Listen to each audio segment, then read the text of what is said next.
उसकी ये भगवान से भगवान का अश्रद्धा मानना हुआ क्या? ये भगवान का मानना हुआ क्या? क्या भगवान को मानते हो? अपनी वासना को मानते हो कि भगवान को मानते हो? अपनी कामना को मानते हो कि भगवान को मानते हो? यही यही तो समस्या है अज्ञान की।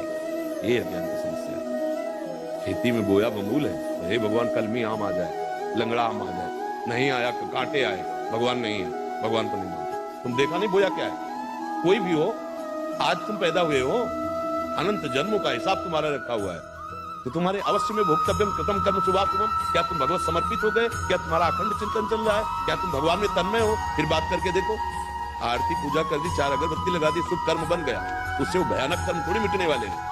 हाँ तो काम नहीं बना तो अश्रद्धा हो जाती है। माना ही नहीं भगवान को। माँ कोई श्रद्धा का विषय है, पिता कोई श्रद्धा का विषय है। साधारण संबंधों में देख लीजिए, बोले वो तो ऐसा खाता, तो भाई पिता तो पिता है, मुझे पिता ही कहेंगे। साधारण संबंधों में असाधारण शुद्ध सच्चिदानंद भगवान को हम मान रहे हैं, हमारे कार्य में जो पूर्णता होनी चाहिए वो नहीं हुई, तो भगवान स्वयं कह रहे हैं सुख दुख के समय कृत्वा लाभा लाभो दया जय। तुम मेरा पार्षद अर्जुन, सुख दुख में समान भाव रख, लाभ हानि में समान भाव रख, जय पराजय में समान भाव रख, मेरा स्मरण करते अपने कर्तव्य को कर, तब मानेंगे तुम्हें भगवान के तुम जन हो।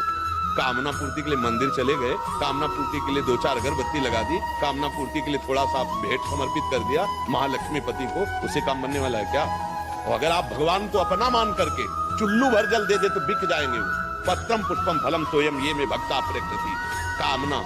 कामना की पूर्ति के लिए अनुष्ठान करना होता है, अनुष्ठान है नहीं, कामना पूर्ति कैसे करोगे? आप भगवान के समर्पित हो जाओ। अब जो ही प्यारो करे सोई मोहि भावे। दूसरी बात हो गई, 100 रुपया कमाओगे, मेहनत करोगे तब तुम्हें पता चलेगा 100 रुपया कैसे आते हैं। और वही अरबपति आदमी आपको गोदनामा ले ले तो कोई मेहनत नहीं करनी पड़ी, पूरे अरबों रुपया आपके। ये है शरणागति। तुम्हारी श्रद्धा से भगवान में क्या फर्क पड़ता है? तुमको भगवान नहीं है, भगवान है, उनको क्या फर्क पड़ता है? वो तो है ही, तुम्हारे में फर्क पड़ जाएगा।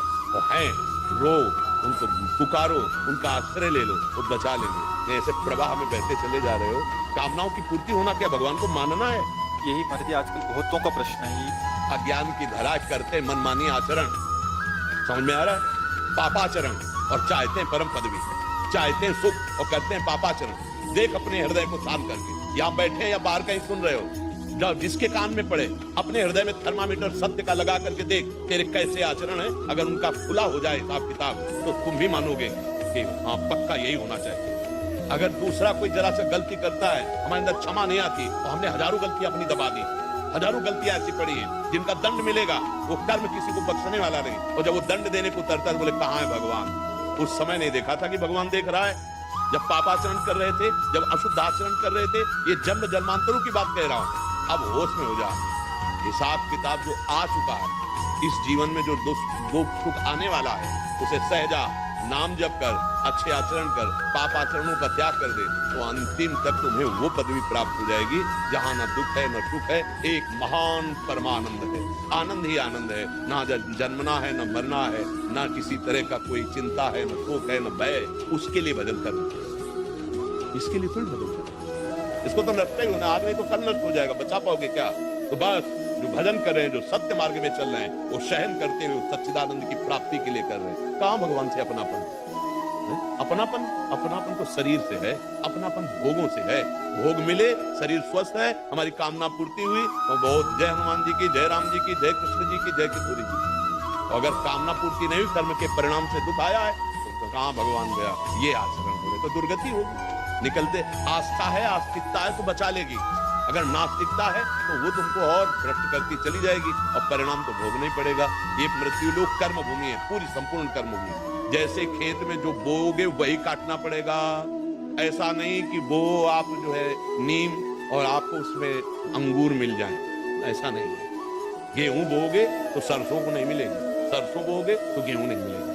इसीलिए ये शास्त्र बने, संतजन उपदेश कर रहे, सतमार्ग में चलो, गंदे पापाचरण मत करो जो तुम्हें दुख देने वाले, जो पूर्व के है उनका भोग हम भोग लेते हैं। राधा राधा राधा, इससे हमें सामर्थ्य मिलेगी कि सह जाएंगे, आगे बढ़ जाएंगे।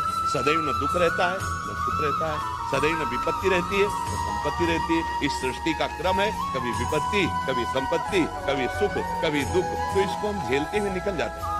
राधा राधा राधा राधा करते हुए चले जाते हैं। क्या भगवान से मांगे? नहीं मांगिए, पर छूट दे दीजिए। कि प्रभु उचित हो तो आप पूर्ण कर देना, और अगर उचित नहीं है तो हे मंगल भवन आप कभी पूर्ण मत करना, और आपकी पूर्ण करोगे तो आपकी जय बोलेंगे और पूर्ण नहीं करोगे तो भी आपकी जय बोलेंगे। तब तो हमारा माना जाएगा कि आप भगवान पर श्रद्धा रखते हैं, हम भगवान को मानते हैं। हाँ, हमारी बात बन गई तो जय गुरुदेव, बात नहीं बनी तो सभी निकाला फेंक दिया, कोई ताकत नहीं। ताकत तो तुम बना, उनकी ताकत तो असीम और अनंत है। अभी कहाँ अपनी वासनाओं में घूम रहे हो। पर ये बहुत बड़े स्तर पे यही मानसिकता है महाराज जी, बहुत बड़े स्तर पे। फिर कैसे समझाया जाएगा जब तक आप आस्था नहीं रखोगे, समझोगे नहीं।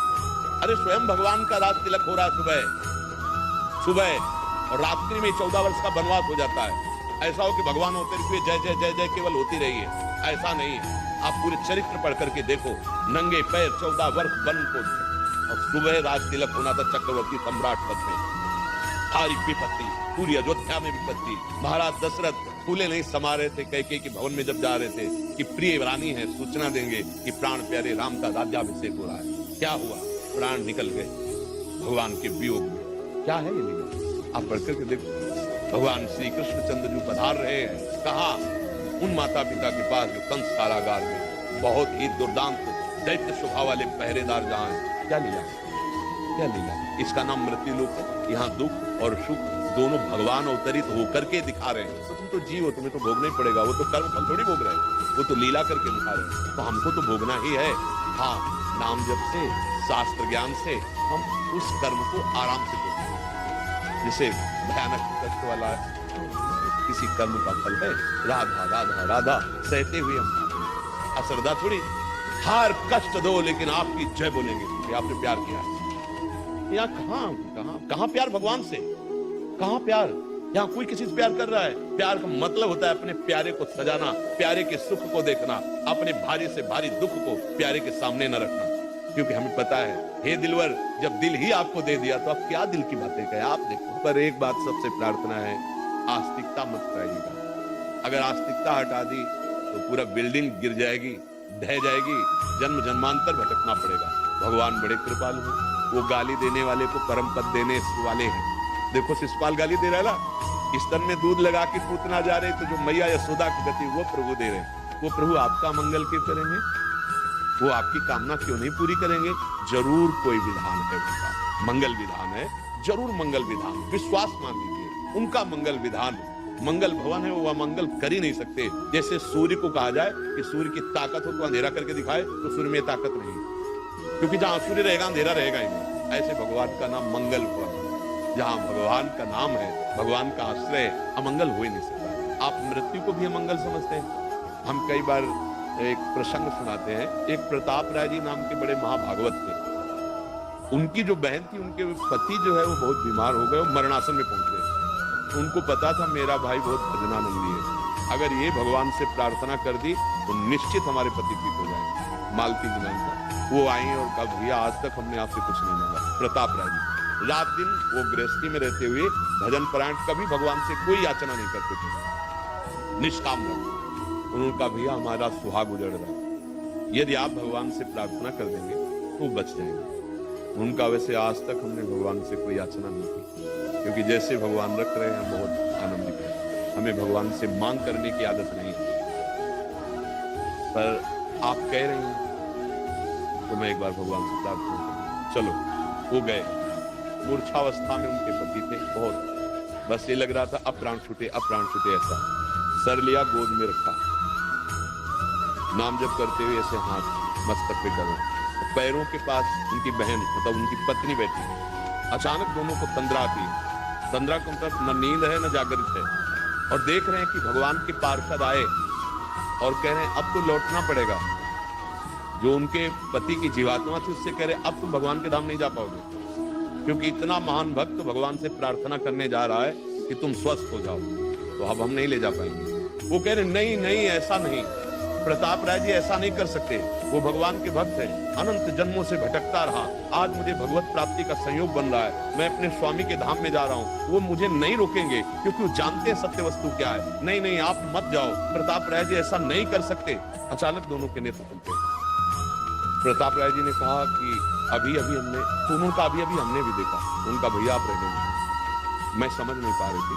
मैं समझ रही थी पति का अमंगल हो रहा, मृत्यु हो रही, लेकिन अब समझ में आ गया पति अपने स्वरूप में भगवत धाम मैं सदा ही यही मनाऊंगी कि वो सुखी रहे भगवान के धाम। हमको क्या पता कि क्या मंगल हो रहा है।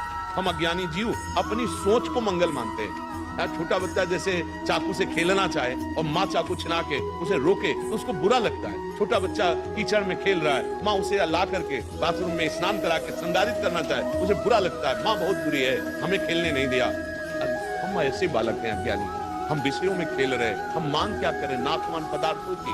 अरे सत्य सच्चिदानंद भगवान से एक बार ये मांगो कि मुझे मुक्त कर दो, इस माया से मुक्त कर दो, नाथ मुझे अपना भजन दे दो, मुझे भगवत प्राप्ति करा दो। ये बात तो ठीक है।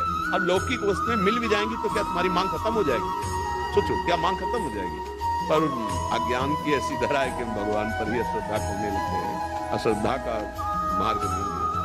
अब ये भगवत मार्ग सबको ही कैसे पकड़ता है? उसको चाहिए रुपया, उसको चाहिए भोग सामग्री, उसको चाहिए और कर्म निषिद्ध कर रहे हो। कैसे संपत्ति ऐसे मिलती है? पुण्य आत्मा को संपत्ति मिलती है। आज वो पाप कर रहा है लेकिन पीछे का पुण्य काम कर रहा है तो संपत्ति मिल रही है। आज तुम धर्म से चल रहे हो, पीछे तुम्हारे पाप है, इसलिए तुम्हारे सामने संपत्ति नहीं आ पा रही। ये सुख और दुख, शुभ और अशुभ कर्म का परिणाम होता है। भजन करो, दोनों को रौंद दो, शुभ और अशुभ, और निकल चलो भगवान के पास। हमारी तो राय यही है, मत फंसो सुख और दुख में। नहीं तो मानव जीवन केवल सुख दुख के लिए नहीं, बहुत है हिसाब किताब। न जाने कितने बार हमको जन्मना मरना पड़ेगा, क्या क्या बनना पड़ेगा। 83,99,999 योनियों के बाद एक प्लस ये 84 लाख पूरा होता है। ये मानो दे यार, ये निकलने के लिए मिला इस माया से, इस जन्म मरण के चक्कर से। और हमारी बात समझ में आ जाए तो राधा राधा कहो, अच्छे आचरण करो, और जो दुख सुख आ जाए भगवान का प्रसाद समझकर सह जाओ। ऐसा दुख ही नहीं देंगे कि आप सह न पाओ, पक्का समझ लीजिए। अगर आप भगवान की शरण में हो तो ऐसा नहीं। वही दुख दूसरे को परास्त कर देगा, लेकिन आप भगवान की शरण में हो तो आपको परास्त नहीं करेगा। ये हम छाती की बात कह रहे हैं। हाँ, अगर वो 100 ग्राम दुख देते हैं तो 1 किलो सुख दे देते हैं। भारी पड़ जाता है दुख के ऊपर सुख, वो दुख दबा बेचारा में करता रहता, कुछ नहीं कर पाता। मान लो हमारी बात, मान लो ये भगवान का सिस्टम है, कानून है। कानून के विरुद्ध हमसे आचरण हुए, उनका भोग भोगना पड़े। भले आपने कानून बनाया है, जैसे यही कानून के विरुद्ध है तो चाहे 1 घंटे के लिए दंड रूप में आपको जेल जाना पड़ेगा। भले आपने कानून बनाया, लेकिन आप अगर उसके विरुद्ध चले तो आपको भी जाना पड़ेगा। भगवान ये लीला करके स्वयं दिखाए हैं, ऐसे आचरण किए जाए जिससे भगवान प्रसन्न हो जाए और हमारा दुख सुख ये दोनों मायाकृत है, इससे छूट जाए और प्रसन्नता को प्राप्त हो, परमानंद को प्राप्त हो। अब हमारी बात समझ जाओ तो राधा राधा रटो, सब ठीक हो जाएगा। राधा राधा रटो, अश्रद्धा करने से कुछ नहीं होने वाला, भगवान में फर्क नहीं पड़ेगा। मेरे भगवान तो ऐसे है कि तुम्हारे गाली से, तुम्हारे निंदा करने से, ना मानने से उनको फर्क नहीं पड़ेगा, तुम गंदे हो जाओगे। अगर जिसको ये डर होता है ना कि मेरा भगवान देख रहा है, तो हमसे फिर पाप नहीं करते। लगता है यार कोई और देखे चाहे ना देखे, भगवान तो देख रहा है ना, हम बच जाएंगे। आस्तिकता हमें बचा लेगी, आस्तिकता हमारा मंगल कर देगी, नास्तिकता हमें नष्ट कर देगी। क्यों नास्तिकता की तरफ जा रहे हो? कामनाओं को लेकर के जा रहे हो। ये कामनाएं किसी की पूर्ण नहीं, किसी की, ये बढ़ती चली जाती है। हम कई बार एकांतिक में कहा, एक कोई बात बता दो, अगर ये बात पूरी हो जाएगी तो हम कभी कुछ नहीं चाहेंगे। आप ऐसा नहीं बोल पाओगे, नहीं बोल पाओगे। वो एक बात केवल भगवान है। जैसे आपको पारसमणि मिल जाए तो किलो 2 किलो सोना की आवश्यकता नहीं रहेगी, पहाड़ का पहाड़ बना सकते हो सोना। तो अनंत ब्रह्मांडों को बनाने वाला जब मिल गया तो फिर